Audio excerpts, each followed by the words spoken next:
Guys, magandang gabi sa inyo.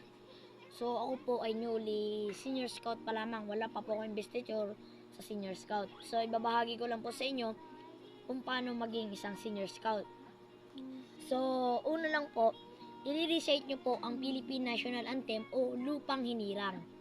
Tapos po, sunod nyo po ang panunumpa sa watawat ng Pilipinas at Scout Oath o panunumpa sa panunumpa ng Scout, Tagalog at English po.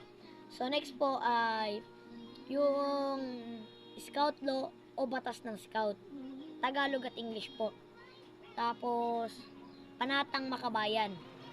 Tapos sa part 2 naman po ng inyong wala po kayo i-recite sa part 2. Sasauluhin nyo lang po kung ano ang Scout handshake.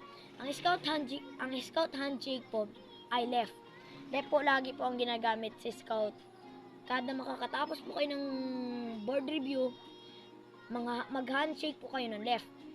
Tapos, pag sinabi pong scout sign, gagayon nyo po, nakagayon po.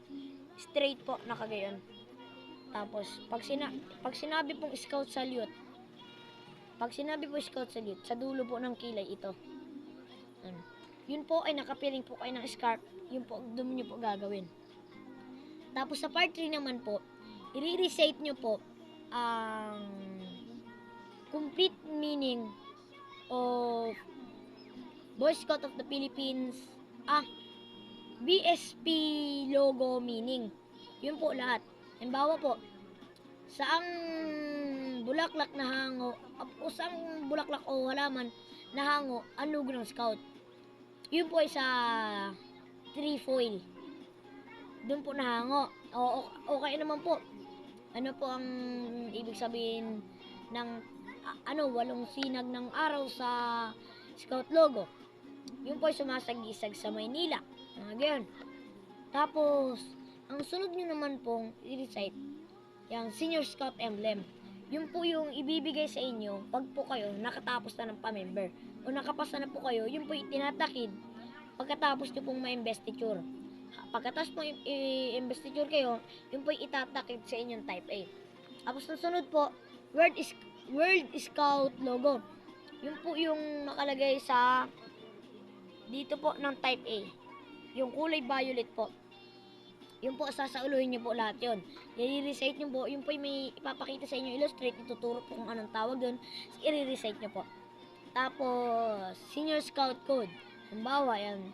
Sa Senior Scout, I will leave a Scout out in law and Senior Scout motto in the slogan. Yun po, sasauluhin nyo po yun. Pag nasaulo nyo po yun, proceed po kayo sa 4 hours cleaning up o pagtulong sa community. Pag natapos nyo po lahat yun, opisyal na po kayo na Senior Scout pagkatapos ng investiture ninyo. Guys, paalala lang po, remember, hindi po tayo pare-parehas ng school. So, nakadepende po yun sa Scout Master ninyo o sa Region Council ninyo kung paano po kayo mag-board review ng as a Senior Scout. Nakadepende po sa inyo. Bukod po ang sa amin at bukod din po yun sa inyo.